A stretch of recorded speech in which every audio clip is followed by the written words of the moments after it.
Starward Horizons. In the centuries since we first broke Earth's gravity, we learned a simple truth. The universe does not give up its secrets willingly. We built faster engines, smarter machines, stronger hulls. We pushed outward into the darkness until the night sky became a map of human lights. But the deeper we go, the more we find signs we cannot explain. Structures too old to measure, signals with no source, worlds that look arranged. Somewhere beyond the charted lanes, a pattern is emerging, one that suggests we are not the first to reach for the stars, and whatever came before us may not be gone. This is the starship Argo. This is Captain Raphael A. Sterling. The quest for the infinite begins here. Episode 10, The Many Names. The vote did not happen on the bridge. Sterling refused the symbolism of that. The bridge was where decisions became vectors and velocities, where command could masquerade as inevitability. If the hub wanted them consistent, he would not let their first act of collective friction take place beneath the forward viewport, with space outside pretending to be destiny. They gathered in the ship's common spine, a wide junction where corridors met like ribs, where the Argo's hum was loud enough to remind you the ship was a machine and not a god. Crew from every section stood shoulder to shoulder, engineering in grease-stained sleeves, science in clean blues, security like a wall with eyes, medtechs with tired hands. No one looked comfortable. Good. Above them, projected in the air by an isolated emitter Tanaka had built for this purpose, the designation packet hung like a minimalist threat, a single elegant curve branching and closing into a loop. Too simple to be honest, too clean to be safe. Cade stood near the projector, arms folded, not blocking it, but making it clear she could. Calder stood slightly behind Sterling, present, careful. Kale had the haunted stillness of someone who understood what the packet meant, even if he couldn't translate it into words. Petrov watched the room like she was taking vitals from a species. Tanaka's voice carried through a small speaker. "The token is in vote." "Wait," she said. "It won't respond until the crew decision is confirmed on both systems. The command network tally and the analog tally must match. If they don't match, the token treats the vote as tampered and defaults to withdrawal." A soft murmur. Relief and fear in equal measure. Sterling raised his voice without raising its volume. "This isn't a referendum on curiosity," he said. "It's a decision about whether we accept an external designation, a name, a handle the hub can use to predict and standardize us." Someone near the back, young, grease under nails, called, "What happens if we don't?" Kale answered before Sterling could. His voice was careful. "We don't know," he said. "We have reason to believe refusal makes you noise. Noise gets corrected." Cade's eyes swept the room. "Corrected can mean anything from blocked routes to worse," she said.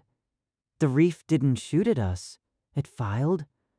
The gate didn't attack. It edited. The hub won't need weapons if it can make our choices smaller." Sterling felt the crew's attention tighten like a net. "We also know what happens if we do," he said. "Mara warned us. Signing standards makes you consistent. Being consistent makes you cheap." Petrov's voice cut through, crisp. "And cheap is not the same as safe." Silence held. Sterling looked at the faces. Angry, afraid, stubborn, tired, human, messy. He wanted to protect that mess more than he wanted any route line, any map, any shining hub. He wanted to protect it because it was the only thing the network couldn't manufacture. "We vote," he said. "Accept designation, yes or no." Tanaka's emitter pulsed once. Small lights on the walls. Simple, physical. Indicated the analog circuit was live. The ship's main network tallied in parallel. Crew made their choices quietly. No speeches, no persuasion, just fingers on metal, eyes on one another. The feeling of doing something together while the universe waited to see if they could. The projector blinked. The looped glyph wavered, as if impatient. Tanaka's voice came again. Tally match confirmed, she said. Decision, no. A collective exhale rippled through the junction. Relief and terror braided. Sterling didn't let himself smile. Transmit, he said. On the exterior feeds, the token hovered near the hull within the hush boundary, matte black and small. It did not glow. It did not perform. It simply, after the vote, moved. A subtle shift in its field coupling, a change in the way the hush boundary curved around it, like a muscle tensing. Then, it generated a response packet. Not acceptance, not refusal in the hub's neat dialect, but a structured withdrawal statement anchored to their latch, clean, hard, unmistakable. It rejected the designation attempt as a core term redefinition and asserted autonomous identity under their own constraint set. Cade watched the external feed with predatory focus. Now we find out, she murmured. They didn't have to wait long. The space around the unnamed gate changed. Not visibly, not in a way you could point at and say there. It was more like the feeling of a room when someone stops pretending they're friendly. A new packet touched the edges of their hush field. Kale's face tightened. It's not another designation, he said. It's classification. Tanaka's voice was thin. Captain, it's assigning us a status because we refuse to be named. Sterling's stomach dropped. What status? Kale stared at the geometry. Unresolved, he whispered. Non-indexed. Hazardous variance. Cade's voice went flat. Noise. Calder's fingers moved over nav. Captain, the root lattice just... He swallowed. It just forked. Sterling turned to the holo. The corrected line toward the hub didn't vanish. The hub didn't slam a door. It did something worse. It offered two paths. One line remained bright and clean, straight toward the hub cluster, now tagged by the gate's geometry with a subtle implication of compliance. The other line, thinner, dimmer, curved away toward a node in the outer system, a detour line that felt like punishment disguised as option. Kale's voice was quiet. It's making the vote hurt, he said. Mara had warned them.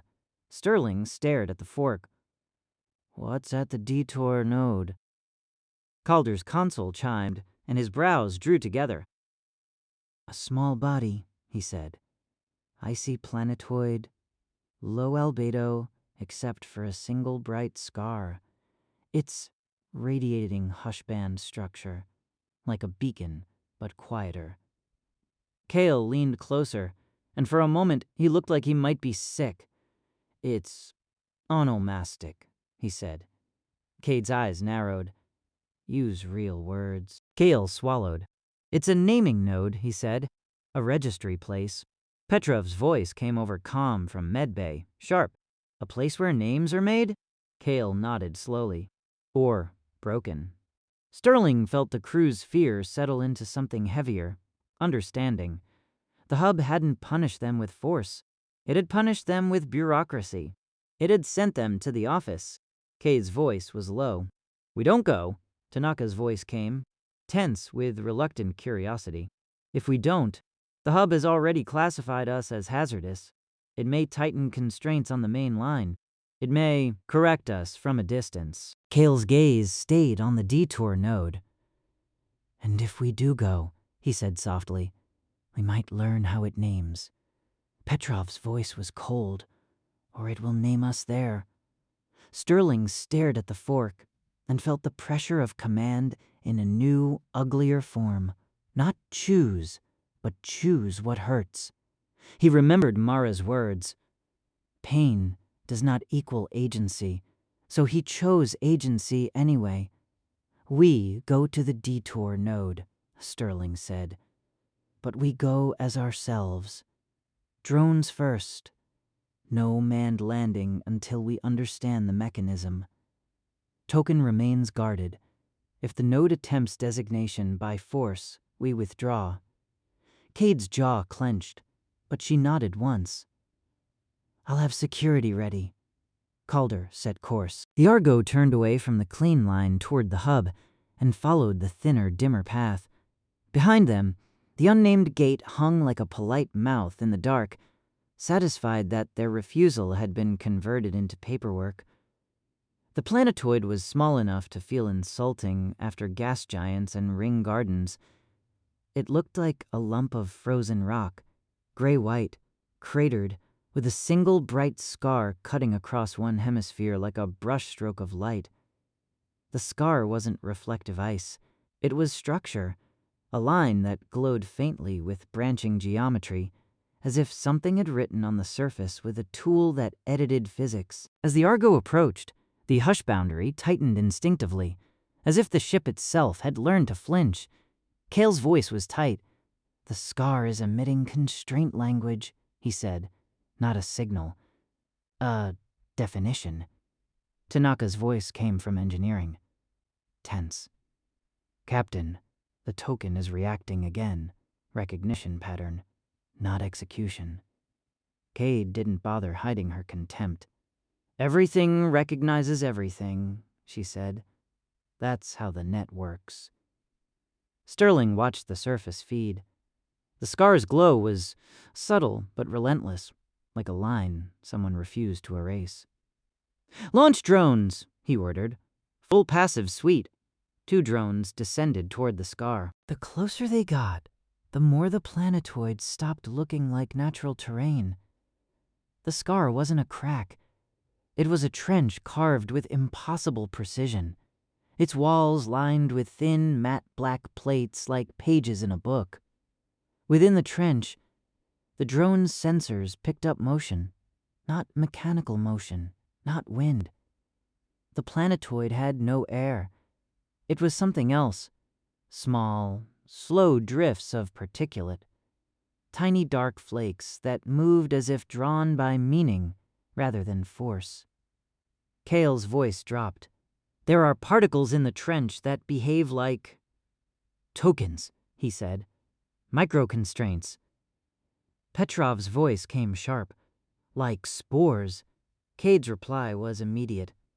Like parasites. The drones slipped deeper into the trench, their lights painting matte black pages and glittering frost. Then the trench opened into a chamber. Sterling stared. The chamber floor was a shallow basin filled with a mirrored dark material. Not liquid, not solid. Something in between.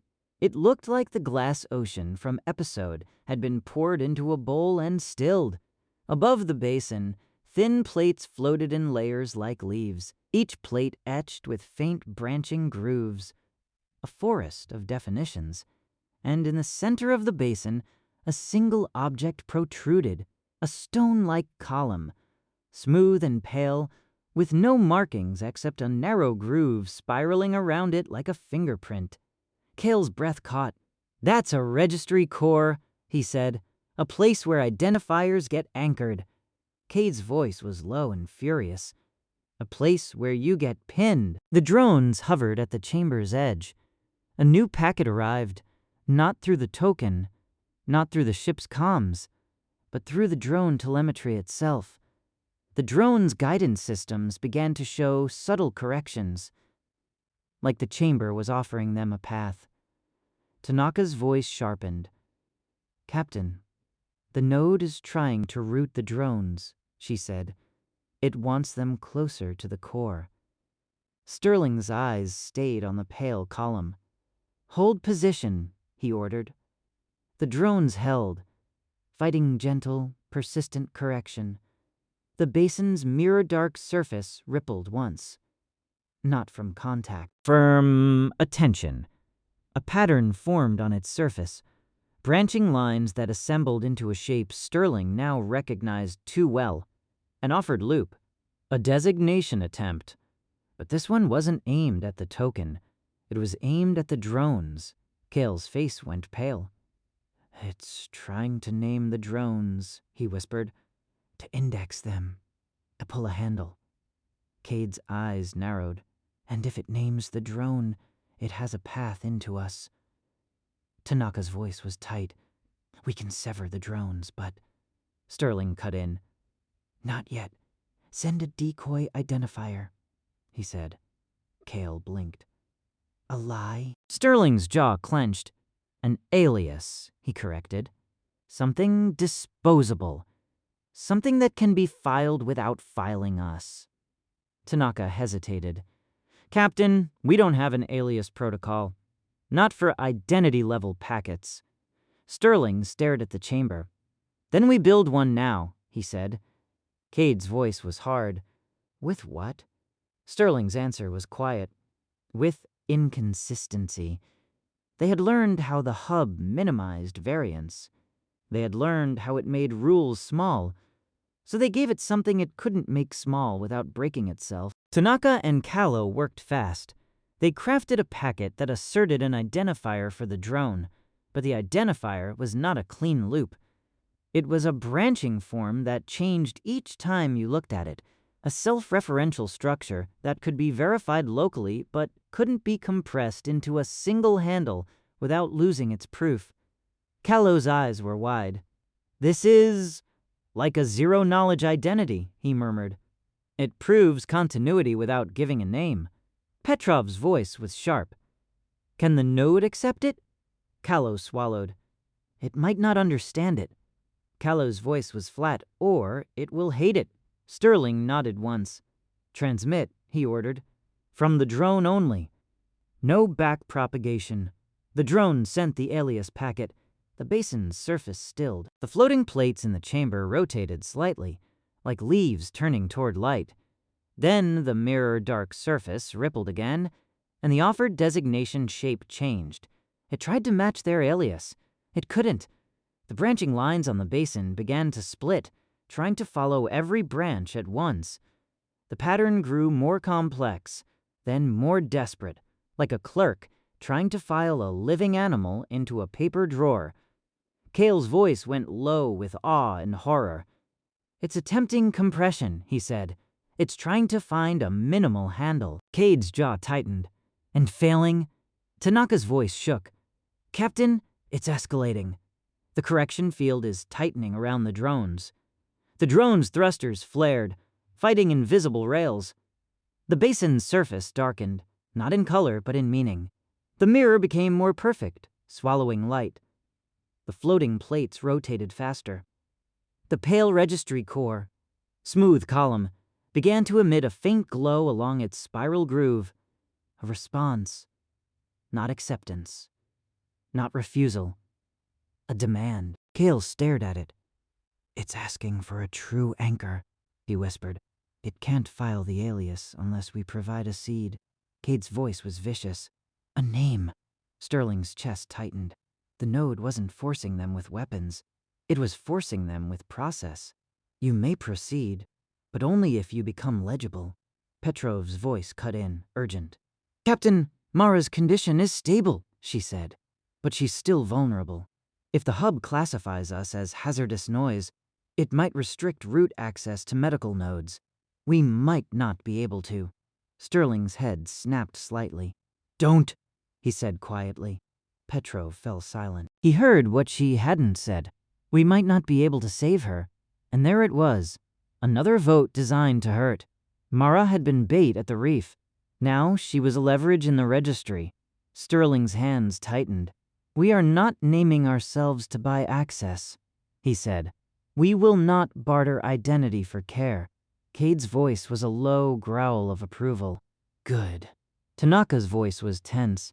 "Captain, if the node won't accept the alias without a seed, we may still be able to extract something without completing the process." Kale's eyes flicked across the chamber. "The floating plates," he murmured. "They're not just pages. They're transformers. They're converting identity structures into hub-digestible tokens." Sterling leaned forward. Can we take one? Cale hesitated. Possibly, he said, if we can grab a plate without being routed to the core. Cade's answer was immediate. We snatch and run. Tanaka's voice was sharp. We can do it with a drone grapple, she said. But the moment we touch it, it may count as participation. Sterling stared at the chamber. Participation is coupling, he said. But we have a rule. Withdrawal remains supreme. If it tightens, we cut the drones and leave. Cade's voice was hard. And we don't bring anything back that can name us. Sterling nodded. Agreed. The drone extended a grappling arm toward the nearest floating plate. The plate drifted away. Gentle, evasive, not fleeing, but guiding.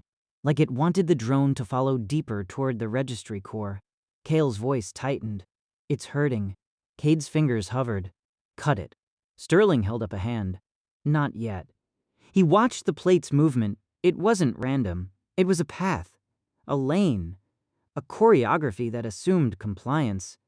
Tanaka, Sterling said. Can we invert the correction? Tanaka blinked. Captain? Sterling's eyes stayed on the plate. The ship's hush field filters stars behind us, he said. The hull algorithm from the glass ocean lets us interact with substrates without sticking. The resonance canceller resists entrainment. Can you combine them into a microfield on the drone? Something that makes the node's correction overshoot? Like stepping aside when someone tries to grab your wrist. Tanaka's voice sharpened with sudden focus. Yes, she said. If I tune the drone's field to misreport its state transitions, it will appear to comply, but its actual vector will. Slip, Cale finished, eyes widening. Cade's mouth tightened. A lie in physics. Sterling didn't argue. Do it, he said. Tanaka pushed new parameters to the drone. Through a one-way channel, quarantined, non-propagating. The drone's thrusters adjusted, and around it a faint shimmer appeared. A tiny hush boundary married to the hull interaction algorithm, with resonance cancellation layered underneath like a grit in the gears of manipulation. The drone reached again. This time when the plate drifted to hurt it, the drone's trajectory shifted subtly, not resisting, not following, but sliding between the intended lanes. The plate's correction field tried to pull it back. The drone let the pull happen and used it, overshooting into a position the node hadn't offered. A half step of judo. The grappler snapped out. It caught the edge of the floating plate. For a fraction of a second, the plate's branching grooves flared with pale light. The basin rippled violently. The chamber's floating plates rotated in unison like a flock startled. The registry core's spiral groove brightened, and a pulse went through the chamber. Not a shockwave, but a categorization. A quiet judgment. Cale's face went white. It just tried to anchor the drone, he whispered. Cade's voice went cold. Cut it now. Sterling didn't hesitate. Cut, he ordered. Cade severed the drone's link. The drone, still holding the plate, became a silent object in a hostile chamber. But it was no longer a conduit. The second drone, still linked, fired thrusters and hooked the first drone with a tether, yanking it backward with brute force. The chamber's correction field tightened, trying to keep the captured plate inside. Tanaka's voice was tight. It's resisting extraction. Cale's hands flew. The plate is acting like a leash. It wants to bring the drone back to the core. Sterling's jaw clenched. Then we don't bring it aboard, he said. We tow it in the hush boundary. No hull contact. No ship network contact. It stays outside like the token. Cade's eyes narrowed. And if it tries to name the ship through proximity? Sterling met her gaze. Then we drop it, he said. The second drone hauled, thrusters straining. Slowly, centimeters at a time, the captured plate crossed the chamber's boundary and entered the trench. The moment it did, the correction field weakened, as if the chamber's authority was less absolute outside its basin. The drones shot upward, climbing out of the scar trench. Behind them, The basin's mirror-dark surface stilled. The floating plates settled. The registry core dimmed. The node didn't chase. It didn't need to. It had touched their attempt. It had measured their resistance. It had learned something. And it had let them leave with a piece of its machinery. Because letting you carry the problem forward was another kind of filing. They kept the captured plate outside the Argo, tethered within a secondary hush bubble, far from the token. A quarantine perimeter layered with the resonance canceller made it feel like the ship was holding its breath. In engineering, Tanaka and Kyle didn't sleep. Petrov tried to make them, failed, and settled for ensuring they didn't die while refusing rest. Cade stayed in the quarantine bay, watching the exterior feed like a guard at a prison that might be inside out. Sterling stood behind Tanaka as she projected the plate's structure into the air. Up close, it was beautiful in an infuriating way. Mate black, thin, etched with branching grooves that weren't mere markings. They were field channels, carved for meaning. The plate was a tool that took messy identity and turned it into something the hub could digest. "A compressor?" Kyle said quietly. Tanaka nodded, eyes bloodshot. "A normalizer," she replied. "It doesn't rewrite your terms. It reforms them into a standard shape." Petrov's voice was tight. "So, even refusal becomes a checkbox." Kale swallowed. "Yes." Sterling stared at the plate. "Can we invert it?" he asked. Tanaka's mouth tightened. "We can try," she said. "If it compresses identity into a handle, maybe we can use it to produce many handles that don't agree." Cade's voice cut in from the doorway. "Inconsistency as armor," she said. Kale nodded slowly, then paused, dread in his eyes. "Or inconsistency as fragmentation," he murmured. Petrov's gaze sharpened. "Say it." Kale swallowed. "If we present multiple identifiers to resist prediction, we may also destabilize our own internal coherence," he said. "Our systems rely on consistent references, command codes, medical logs, navigation registries. If we become many names externally, we need a way to stay one thing internally." Tanaka exhaled hard. "A two-layer identity," she said. "Inner continuity, outer aliasing." Sterling's eyes narrowed. "Can we do it?" Tanaka looked at him, and for a moment, her exhaustion made her honesty razor-sharp. "We can do it," she said. "But it will cost power and complexity, and it will be another thing the hub can learn from." Cade's voice was low. "Everything costs," she said. "Pay the cost you choose." Petrov's voice was quiet, surprisingly gentle. "And set limits," she added. "Emergency escrow taught us that. Exceptions must be bounded, or they become habits." Sterling nodded once. "We build it," he said. "But we vote on activation. Crew level. Core term." Tanaka's lips tightened in something like approval. "Understood." They worked. Tanaka used the plate's channels as a template, but she didn't let it dictate shape. She layered their existing tech into it.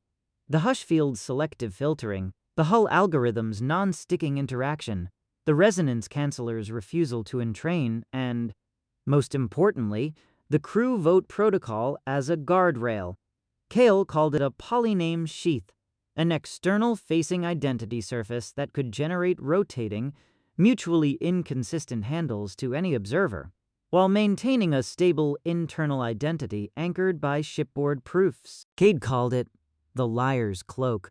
Petrov called it a controlled dissociation. They didn't like the sound of her own words. Sterling called it necessary. When they were done, the projected geometry looked wrong in a way that made Sterling feel faintly ill. It was not clean. It was not elegant. It was messy on purpose, branching into multiple loops, rejoining, diverging again, a structure built to resist compression by refusing to be minimal. Kale stared at it, voice hoarse. "The hub will hate this," he said. Cade's eyes were hard.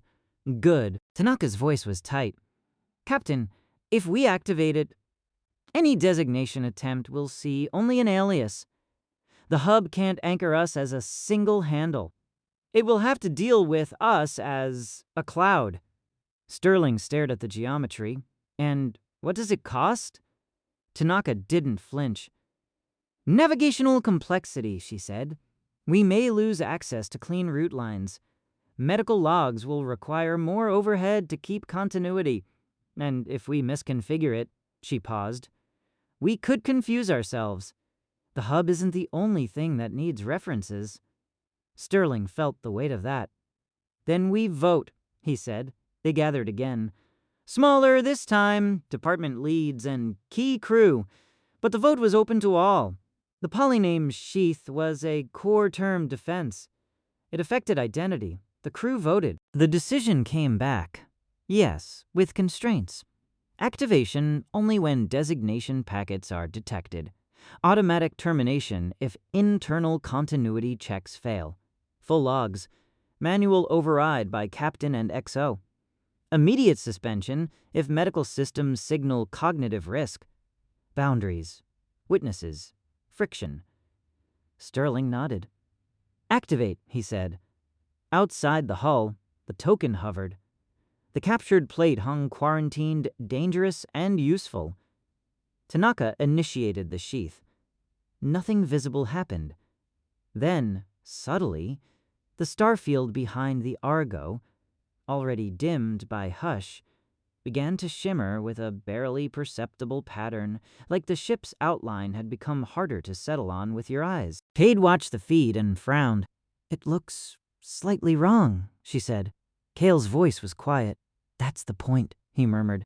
As if in answer, another inbound packet touched their field boundary.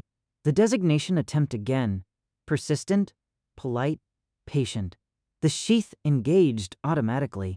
The packet met not a single identity surface, but a shifting set of handles, each one valid locally, each one inconsistent globally.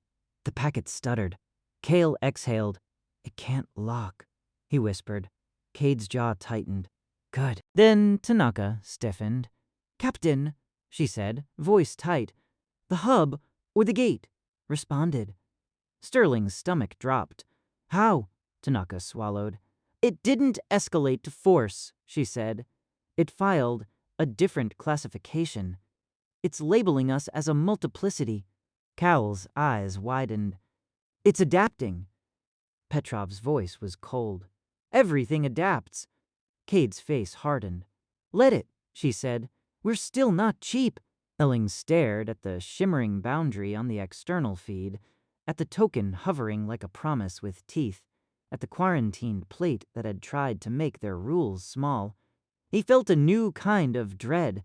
Not that they were losing, but that they were becoming the kind of thing that could survive the hub. A cloud of handles. A ship that refused to be pinned.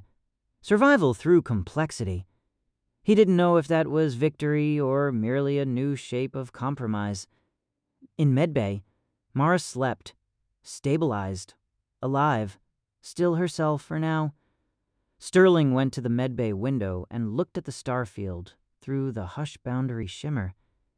He tried to summon the smell of rain on hot stone. Nothing came. But something else did. Not a memory, but a vow. They would not let the hub resolve them. They would not let it name them into obedience. They would remain contradictory enough to be alive. On the bridge, Calder's voice was steady. Captain, he said, route lattice is available again. The clean line toward the hub is still there. It's brighter. Sterling returned to the bridge and looked at the line. Of course it was brighter. The hub always offered relief. Set course, Sterling said. We proceed. Cade's eyes flicked to him. And if the hub offers us a vote, that hurts again? Sterling's voice was quiet, iron under it.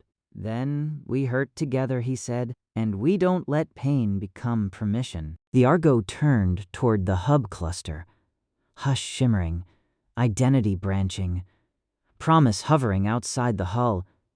Ahead, something listened for contradictions. And now, for the first time, the ship carried a defense built from the one thing the hub despised. not silence, not compliance, but the unbearable, uncompressible noise of being human. Thank you for listening. If you like this story, please subscribe for more.